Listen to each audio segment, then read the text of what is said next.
I learned of the bishop's unanimous vote to support her cause for canonization, I think I sat in my office and I cried for a moment, in part because her story is so important. We certainly have the canonization causes of Mother Mary Lang, who was the foundress of the Oblate Sisters of Providence, and that of Venerable, servant of God, Mary Lang now, and that of Venerable Henriette DeLille, who was the foundress of the Sisters of the Holy Family in New Orleans.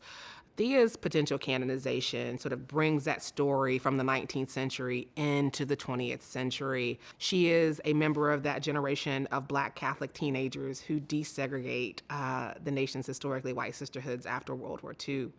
She was actually 15 when she left home for La Crosse, Wisconsin in 1953, 1 year before the Brown decision. Her story is interesting. In part, she is a convert to Catholicism. She was educated by members of the Franciscan Sisters of Perpetual Adoration who had come in from Wisconsin to start a Catholic school for African Americans in Mississippi. And she was really sort of drawn to their model of service and converted, and her parents allowed her to do so.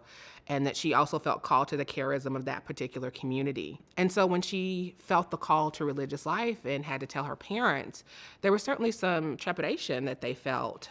First, there was concern because she was so young, she was 15, and that she would have to leave Mississippi to go into a community. And that is certainly the story of so many of these young women, particularly African-American women, who sort of run into the forces of racial segregation and exclusion in female religious life. And she goes and, like many of the pioneering Black sisters in white communities, she does face some really difficult times.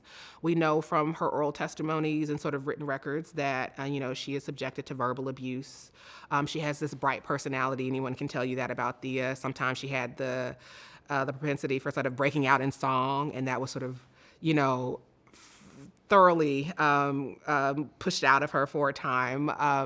And indeed, many of the members of the community have even admitted that they sort of made mistakes with her, that they were attempting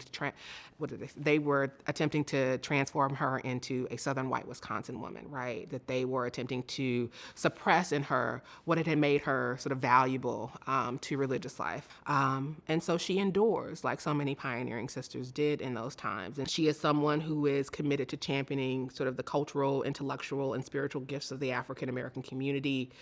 She helps to found the Institute for Black Catholic Studies at Xavier University in Louisiana.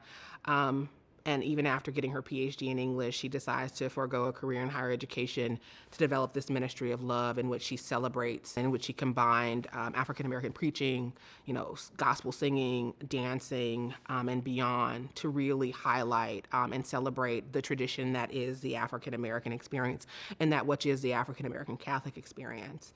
She's calling for support of the church.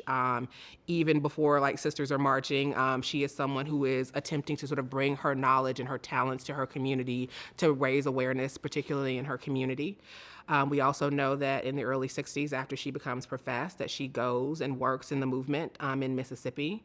She's also someone who is going to be sent to Pittsburgh in 1968 to represent her community at the founding meeting of the National Black Sisters Conference. During that time, she had also been in Washington, D.C., beginning to pursue her graduate studies. So it's an amazing sort of transformation, I think, for her. I think in her life, we get to see that transformation of the challenges of what it meant to be the first, how you endure, and then the opportunity to blossom when the National Black Sisters Conference creates that space for you.